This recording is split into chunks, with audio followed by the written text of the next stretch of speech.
Hello and welcome back to F1 Every Week.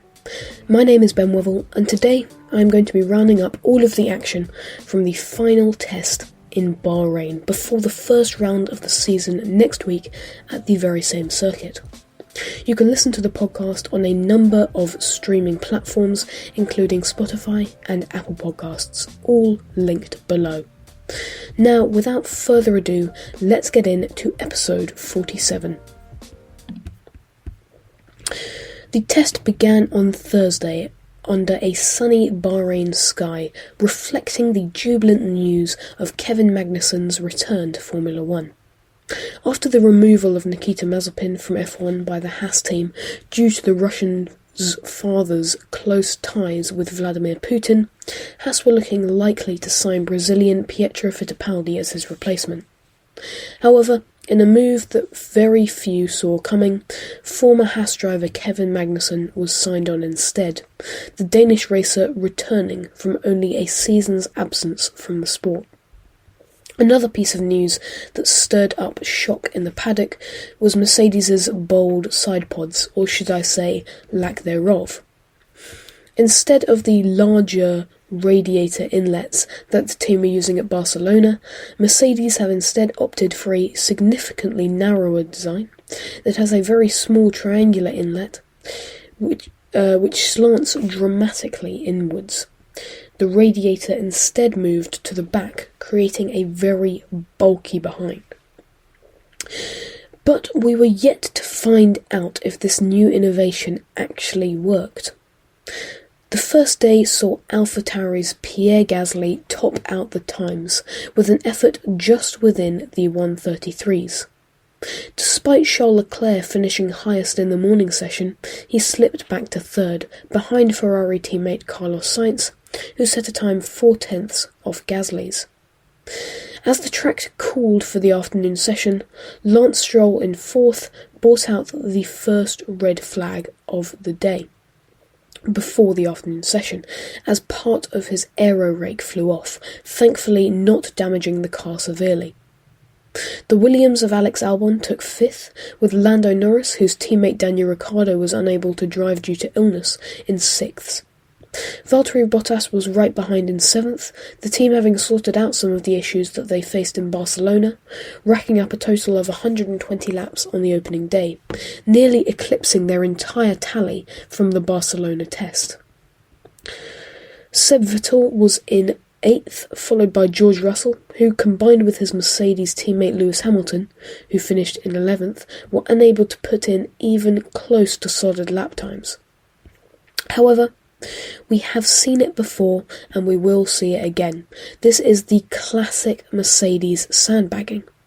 Or is it? Is the new package upgrade just not as strong as everyone initially thought? We'll find out next week. Checo Perez split the two Mercedes drivers to round out the top 10.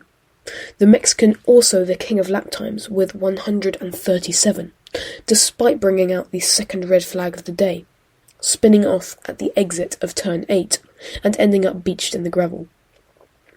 P12 and 13 were home to the two Alpine drivers, and Pietro Fittipaldi was in last place at the end of the first day. Moving on to day 2, and miraculously, Haas driver Kevin Magnussen set the fastest time late in the evening on day 2. The Haas team were delayed in arriving at the circuit on Thursday as their freights spontaneously halted, meaning that they missed the morning session on Thursday. This resulted in the team being given some extra time after the rest of the drivers were finished to make up for the time that they lost. And as we can see by K-Mag's blistering 1:33.2, they really made the most of it. Carlos Sainz was second, having set an afternoon benchmark of 1:33.5, aided by a slipstream from Lewis Hamilton, the Ferrari looking mightily strong despite its issues with porpoising last time out at Barcelona. In third was reigning champion Max Verstappen, who got in some racing action with Sainz as the session was closing, and Lance Stroll was in fourth. Lewis Hamilton was back in fifth, the the Mercedes looking very difficult to drive, followed by Ocon, who had a day of two halves, having set the fastest time in the morning session, but coming to a halt early in the afternoon, bringing out the red flag. Charles Leclerc was in 7th, in front of Lando Norris, whose car has been suffering from braking issues all test long. They seemed to be fine with the porpoising issue, but the amount of lockups into turn 10 was astonishing. In 9th was Sebastian Vettel, who suffered with handling issues, and Yuki Tsunoda rounded out the top 10, having completed the most laps of anyone with 119. In 11th was Valtteri Bottas, who was at the centre of one of the more bizarre incidents of the test so far. At the end of the morning session, the FIA attempted to perform a practice standing start, which should have involved Bottas, Vettel, Leclerc, Verstappen and Russell. However, the latter two of this group were stuck in the pit lane, as they could not make it out on time, which resulted in the FIA requesting the three drivers waiting on the grid to complete another formation lap so that these two could catch up. Unfortunately though, Valtteri stopped on track before he could complete the lap with a hydraulic leak, meaning that the red flag flew and the idea was abandoned. In 12th came Mick Schumacher, followed by George Russell and Nicholas Latifi, the Canadian bringing out the first red flag of the day as his brakes caught fire, causing him to spin off and turn firefighter. Finally, in last place was Zhou Guanyu, who finished the day with 53 laps under his belt. The final morning of the test began with the news that, after feeling ill for the last few days, Daniel Ricciardo had tested positive for COVID-19. However, he should be able to return for the first race of the season next week. But how much will these 3 missed days have affected his performance? And will he have had enough time at Barcelona to get to grips with the car? All will be revealed next week.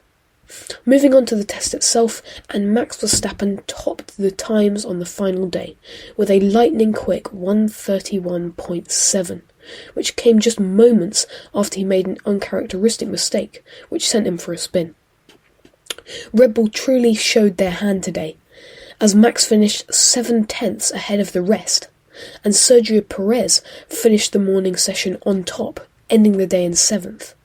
This pace thanks to a plethora of parts flown in on Friday, these innovations giving a huge boost to their overall pace.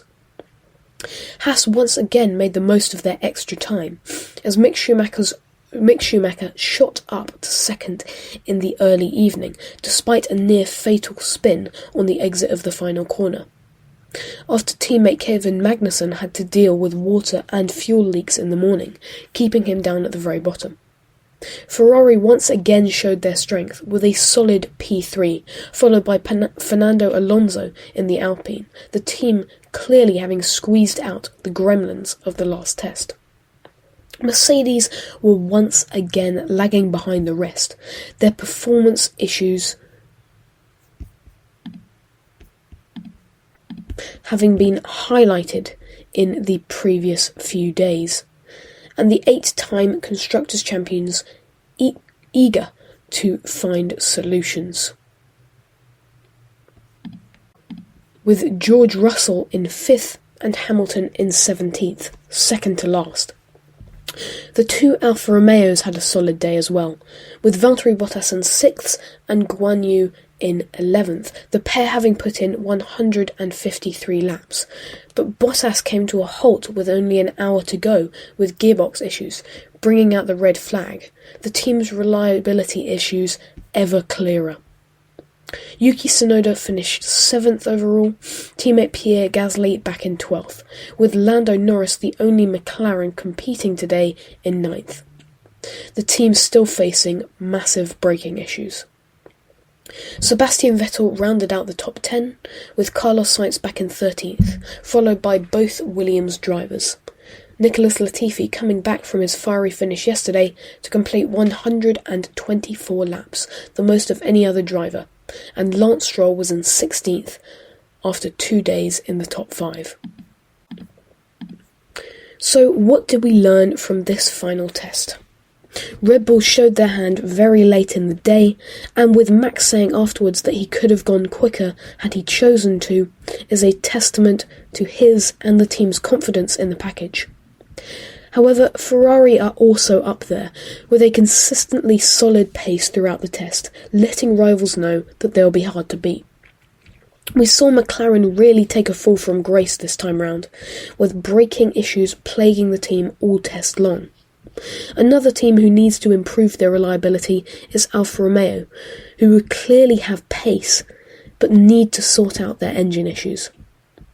Mercedes are definitely behind the rest as well, with some pace but a poor car to drive, so they need to make significant improvements if they want to go for another World Championship. But we should know by now never to write them off. Thank you very much for listening to F1 every week.